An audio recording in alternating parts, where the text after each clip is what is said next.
Welcome to a presentation, Stop Sales Meetings and Start Sales Coaching Sessions. Hi, I'm Tim Hagan from Sales Progress, a training reinforcement partner company. Now our title's a little misleading. We don't want you to really stop sales meetings. Rather, we do want you to incorporate sales coaching sessions. This overview will give you some very specific detailed information on how you can incorporate sales coaching sessions into your management style to build greater knowledge and skill sets of your entire sales team. So it begs the question, why would anyone want to start sales coaching? Let me give you a high-level example. Typically, sales managers will dictate to people what they want them to do. They will typically lay out what they need to do in terms of hitting their quotas and what their forecast is, and what are the processes and how to enter things into the CRM. But we often make the fundamental mistake of assuming by telling people what to do, not only will they do it, but more importantly that they have the skills and the behavioral attributes to be successful. Sales coaching is about asking questions and finding out what people can or cannot do, and then building corresponding actions to facilitate the improvement in those specific areas.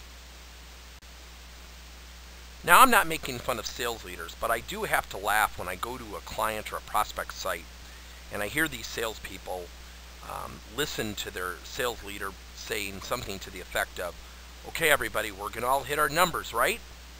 I mean, in good conscience, would a sales rep honestly raise his or her hand and say, "Oh, Bob, by the way, I'm going to be about 30% of quota below what you're expecting, and I'm really bad at price objections." So very often sales meetings become a false sense of what is actually going on. We lead with boisterous requests that really give very little room for rebuttal or, quite frankly, honesty. And we end up telling everyone, "Come on everyone, we're going to hit our numbers, right? We're not going to let the competition beat us, right?"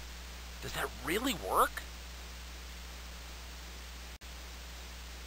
As stated earlier, sales meetings do have a valuable part of our direction of our sales teams from a leadership perspective. It's where we can discuss forecasts, but it often creates a false sense of security. Sales reps hate having their name put up on the board.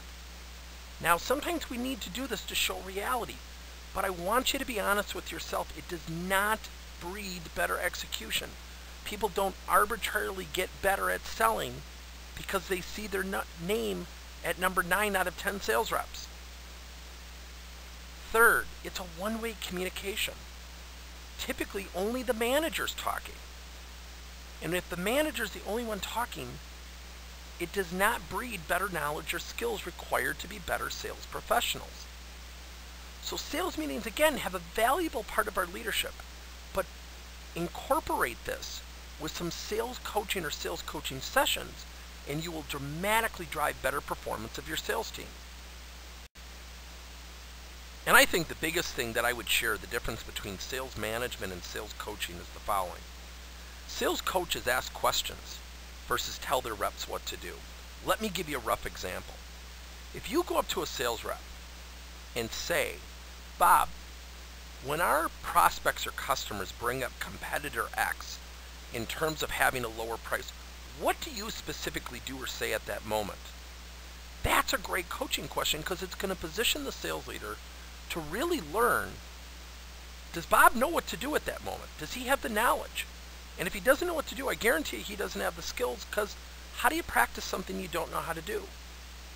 Now the sales manager in us would say, "Okay, Bob, don't let that competitor X beat us, okay? Let me know how things go."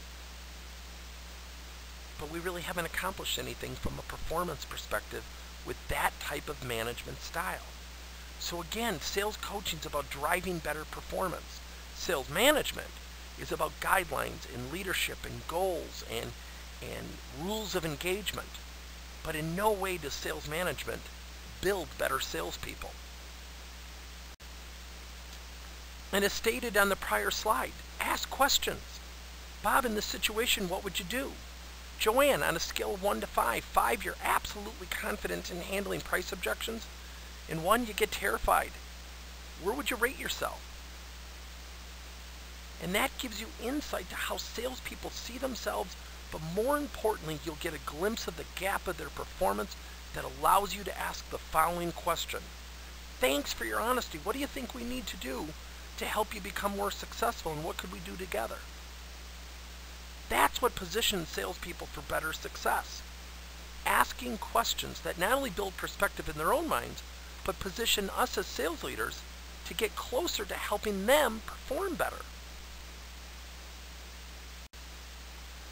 Now, we had a client about 1.5 years ago that the VP of sales literally found me to be too upbeat and in too much of a good mood all the time, so to speak.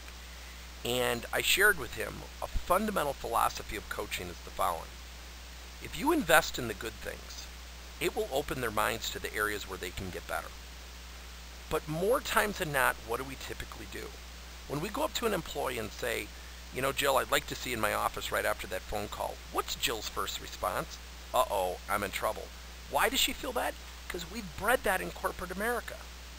But when you have one-on-ones, or more importantly, in a sales meeting or a sales coaching session, recognize the good attributes of the salespeople and change your language. Go around the room and recognize 2 or 3 people.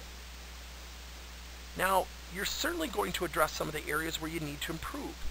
But if you phrase it in the following, here are some areas where we have an opportunity to improve, is much better than, here's what you're doing wrong. Come on, guys, we got to cut it out. Which one would you react more positively to? And which one, quite frankly, would enable you to be in a better position to perform better? One of the greatest things that sales coaching allows you to do is to listen and to really get closer to opportunities to help your sales team improve. By asking questions, it's going to position you and challenge you to really listen to your staff. More importantly, you're going to find out who knows how to handle price objections. You're going to find out who really knows your products and maybe those who really don't. But if you really listen, and I mean really hear where your people are struggling and where they have strengths, you'll get closer to solutions and actions that can build your team to greater performance. And the biggest thing in coaching today is schedule it. It doesn't happen just in the hallway. It doesn't happen when you happen to hear a good call or attend a successful sales meeting. Schedule your sessions, especially with your team. If not weekly, at least do it bi-weekly and have 2 or 3 topics, but have some actions that are scheduled within the session. So you must be asking yourself, why sales coaching? Because it squeezes not only every dollar out of our opportunities, but it squeezes every ounce of improvement out of our sales team.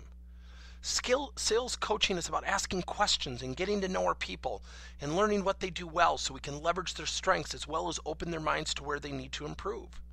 And if you ask questions and recognize the good things and schedule sessions and have actions, which we're going to talk about here in a second, you will build better performing sales teams in a very quick amount of time. Now, the following, I'm going to take you through some actual examples of how to create effective sales coaching sessions. 1, have your entire sales team read a book. And every 2 weeks, go around the room and have everybody review not only what they learned from that chapter that was due at that particular coaching session, but how they're successfully, notice the word, successfully applying it to their day-to-day sales. And what this does is it gets them to transfer the ownership. Number 2, have everyone bring in an actual objection that they struggled with the prior week or prior 2 weeks. And then have that person present the objection or their challenge with a particular deal and break everyone up into groups and have them work on a solution to help that salesperson. Schedule peer-to-peer observational coaching with reflection. Have reps go out with each other and observe or listen to one another on the phone, sell. And have them email you what they learned, that person does well, and after some reflection, what they felt that they need to improve as a result of that observation. Number 4, and here's a biggie. To know something is to have the ability to teach it. And I just go crazy when I hear companies say that they're going to do product training and they PowerPoint people to death and they walk away and they say, we trained our salespeople. How do you know they know it? How do you know they were listening? So to know something is to have the ability to teach it back. Therefore, introduce a product, review a product, break people up into groups of 2 or 3, and have them teach back to each other a certain aspect of the product. Technical specifications, questions uncover customer needs, benefits, the value drivers customers are seeking with products associated with the one you're selling. And if you get people to teach it back, they start to be viewed more as product experts. So here are 4 rough examples of how you can build sales coaching into a powerful tool to develop your sales team.